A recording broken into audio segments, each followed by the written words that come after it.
Welcome back to Around the World with Dane Waters. Listen, I appreciate all of you watching this show and listening to this show around the world. And by the way, that promo says we're listened to in 60 countries, but we're now up to 100 countries are listening to us. And it's because of great guests like my next one, Ejike Okpa. Hello, sir. How are you? Hey, thank you. Happy New Year, because I don't think we've spoken this year. No, we haven't. That's very true. I was having withdrawals. That's why we had to have you on the show, you know? So, Well, um, good friends, like we say in Texas, always get back to each other. That's right. I love that statement. I do. So, okay, here we are. Serious conversation. War in Iran, and I just had a former UK ambassador on talking about it. And I guess the question, I mean, you are my bellwether to ask even though I'm an American, I'm not there. So you're my bellwether to tell me what's going on.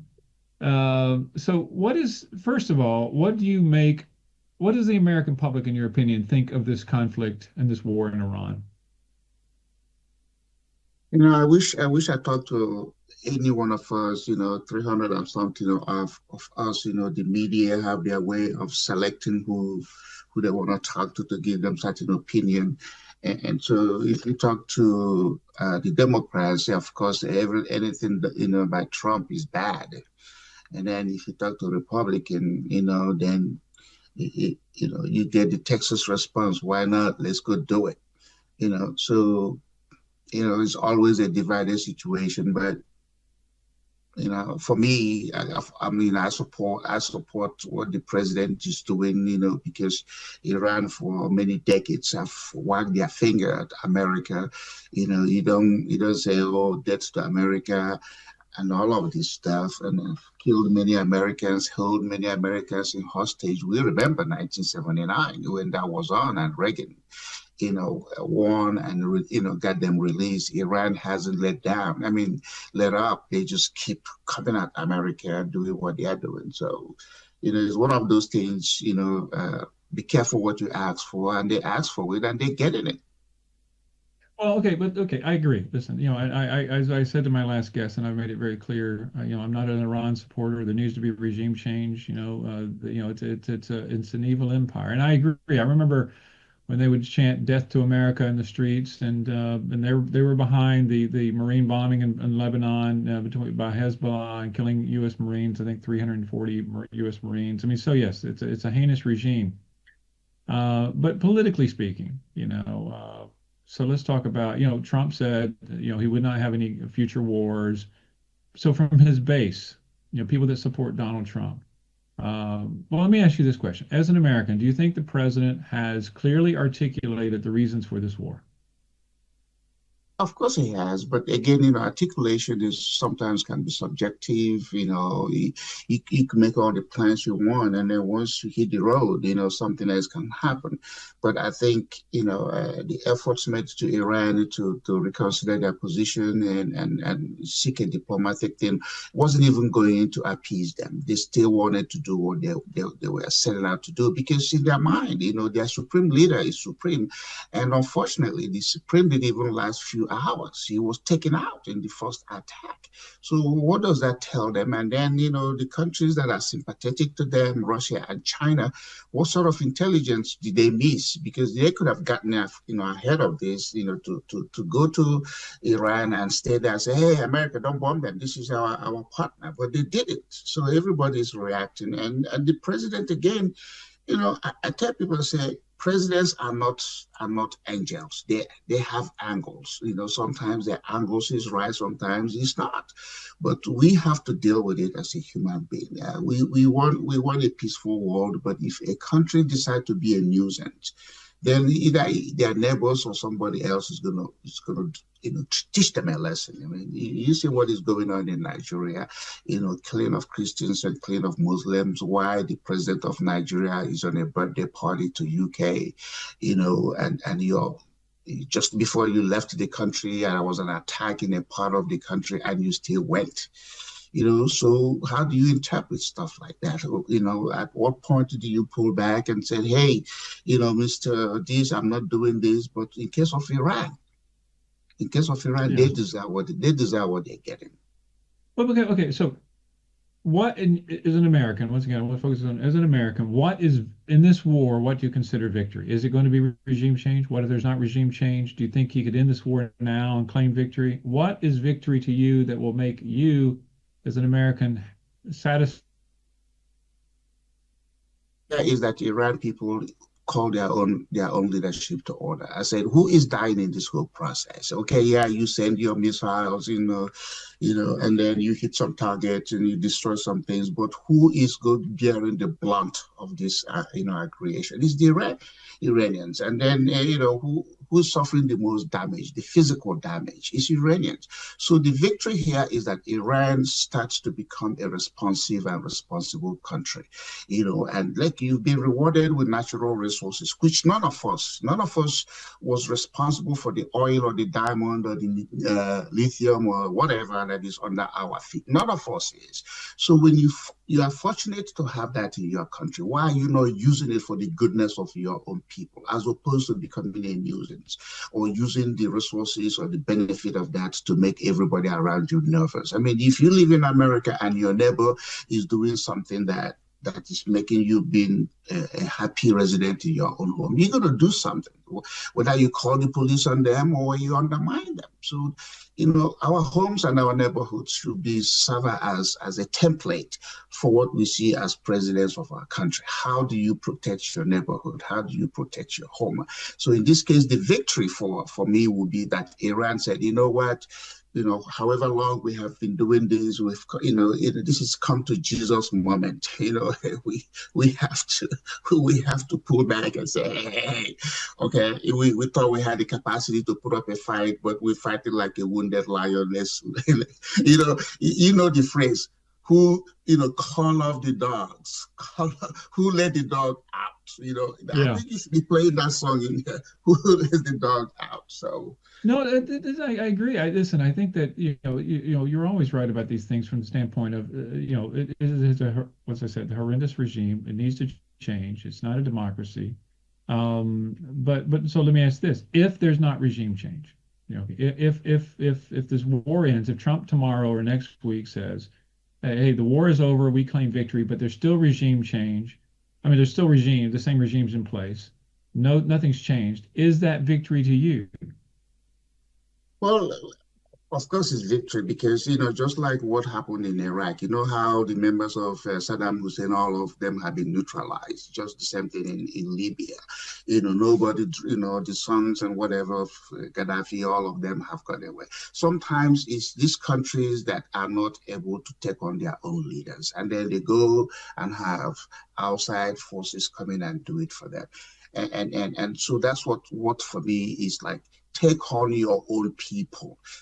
Anytime you invite a third party into your country, what are you going to get? Just like in the case of marriage, if you introduce a third party into the issues going on in one's family, it takes another form. And so the Iranians, for me, is going to be, hey, look, let's live a life that is good for us. Let's live a life that we can manage our issues without this open invitations for people, to come and attack us, or even people within us becoming, saboteurs. Like they said it during the Biafran Nigerian war, saboteurs. People within you that are undermining you. A lot of Iranians are undermining their own people because they don't like what their leaders are doing to them. So for Well, me, yeah, I hate to cut you off, but no, I agree. I think that once again, you're right. I mean, I wish we had acted, as I said in my previous guest, that we'd gone in there to help the students and when they were on the streets 2 months ago, but it just didn't happen. But what I'm afraid of, what I'm very afraid of, is that I mean, look, the president of Iran, the current president of Iran, is still alive, walking the streets, open daylight. There's a new Ayatollah, whether he's harmed or not, I don't think so. I think he's just being smart, just hiding out, not doing any type of audio so that he can't be tracked and killed. But if this war ends and the current Ayatollah is still alive and the current president is still alive and they have not surrendered to the United States and they have not promised that they're going to end their nuclear program and they still say that they want to destroy Israel, is that victory? Because I think that's where we're going. Because I don't see how we're going to kill the current I mean, listen, if they go in there and kill the current president and they kill the new Ayatollah, and the country surrenders and says we will not produce nuclear weapons, and we will recognize Israel.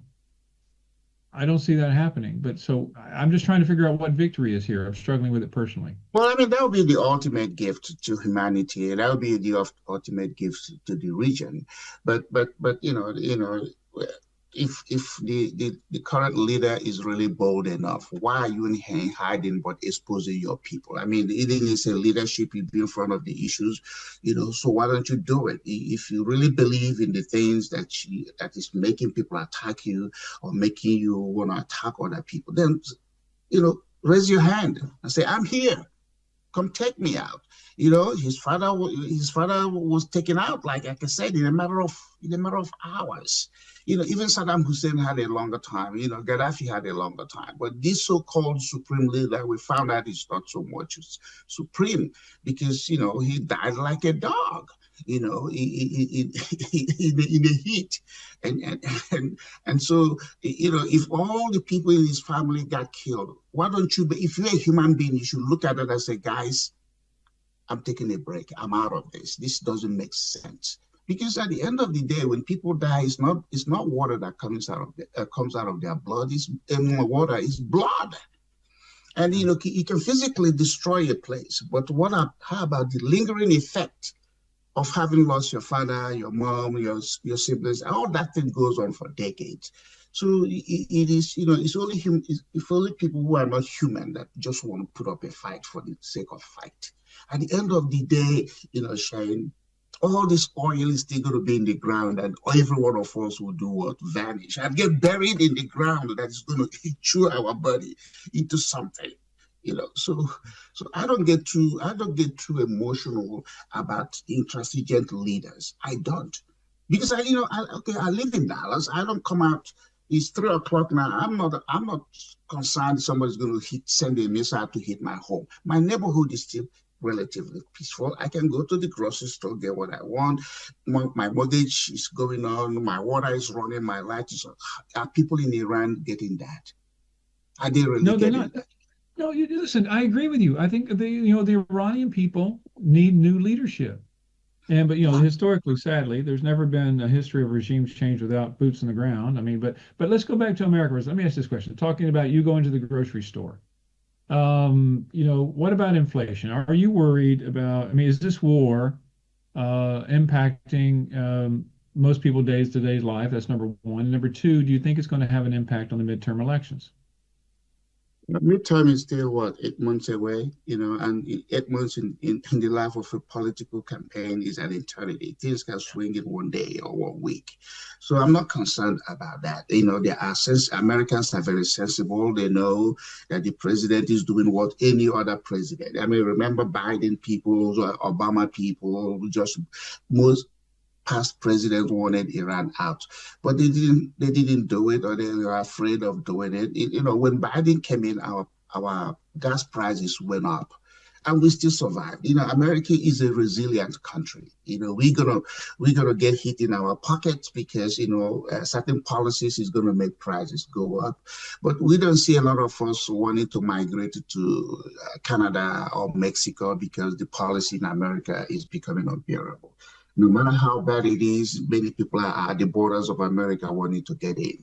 So obviously there's something we're doing right, even though we're not a perfect nation. I was telling somebody yesterday, we don't have to be perfect, because when we get perfect, it's heaven. You get lazy. Okay, we need to owe somebody, because that's what makes us creative and innovative. That makes us want to go to sleep and sleep less.